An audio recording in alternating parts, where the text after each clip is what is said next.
Melania Trump, yes, Melania, now peddling a number of law enforcement conspiracy theories as she promotes her new memoir.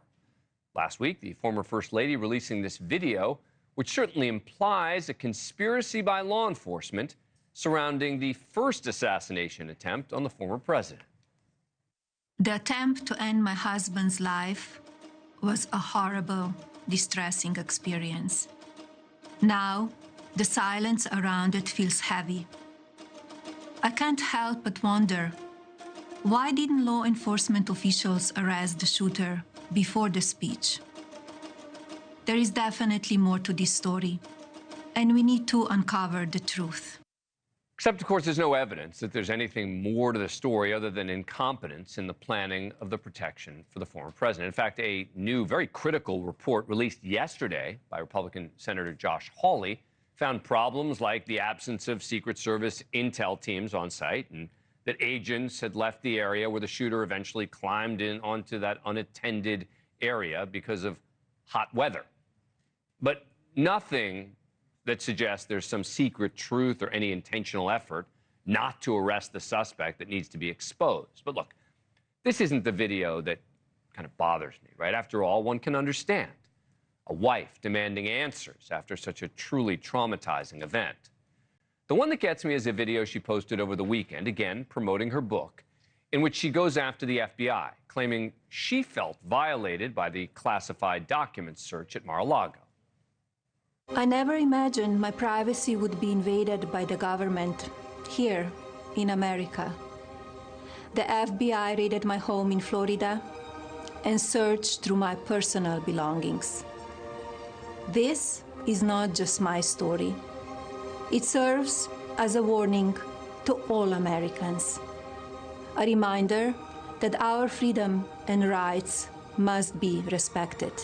Okay, come on. Of all the criticisms you want to wage against the FBI or the Department of Justice, claiming you felt personally violated by a search that could have easily been avoided just isn't one of them.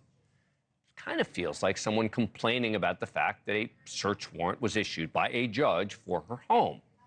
There are no reminders here about freedoms and rights. You see, in that video, she's referring to the Fourth Amendment in reference to our constitutional protections against unreasonable search and seizure. Again, no matter what you think of this investigation, there was no constitutional violation of her or her husband's constitutional rights. It was a legal search by the FBI, who went out of their way not to disrupt the Trumps more than absolutely necessary. Remember the timeline here. It's important.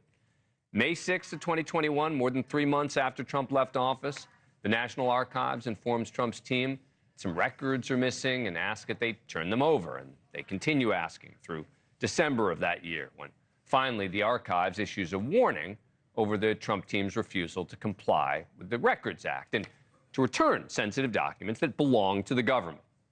Finally, in January, officials were able to retrieve 15 boxes of documents from the Trump's private home, and they quickly realized there are a lot that are classified and some that are still missing, which then prompts the archives to notify the DOJ and to again ask Trump's team to keep searching for any classified documents that remain at Mar-a-Lago. No search, no prosecution, just a request. On May 11, 2022, a full year after the archives began asking Trump to turn over the records, the DOJ obtains a subpoena for all materials remaining at Mar-a-Lago, which are marked classified, and sets a deadline of roughly 2 weeks. At this point, they know there are classified documents that have not been returned. Trump's lawyers ask for an extension, they get it. So it's pushed till June.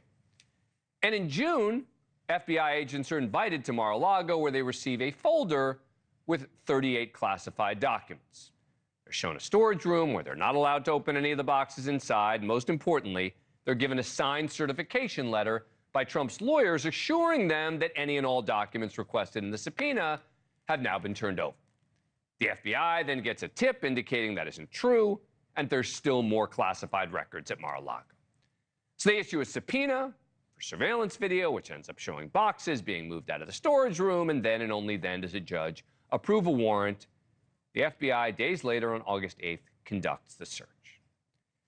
So we're talking over a year of repeated requests, negotiations, legal wrangling, subpoenas, and in-person visits by top counterintelligence and FBI officials And yet agents still found at least 100 records with classified markings, along with thousands of other government records during the search. What's more, we know the feds took special precautions when they conducted the search. The warrant paperwork shows that they specifically planned it for when agents knew the Trumps were not home. It was off-season. The only people around would be Secret Service and Mar-a-Lago staff. FBI didn't want to make a spectacle. They tried to go in lower key.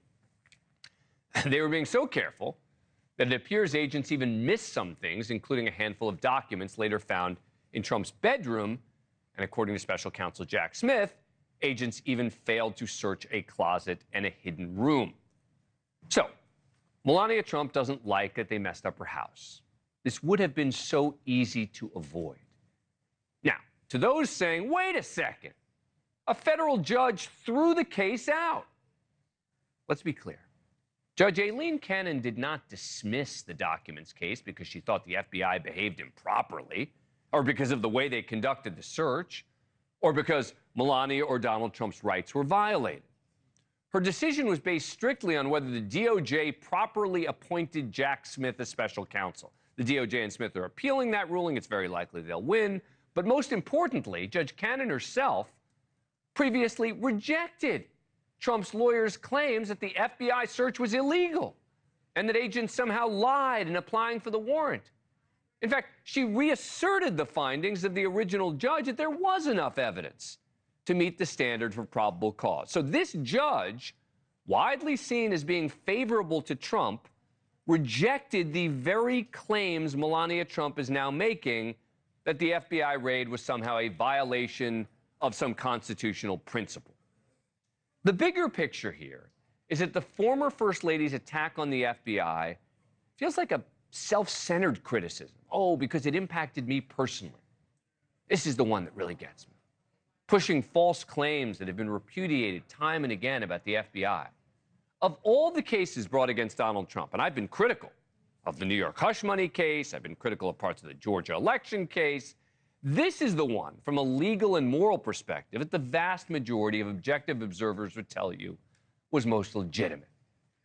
So the woe is me just isn't a good look, I don't think, for Melania Trump, who has generally behaved with incredible grace during what have certainly been difficult times for her.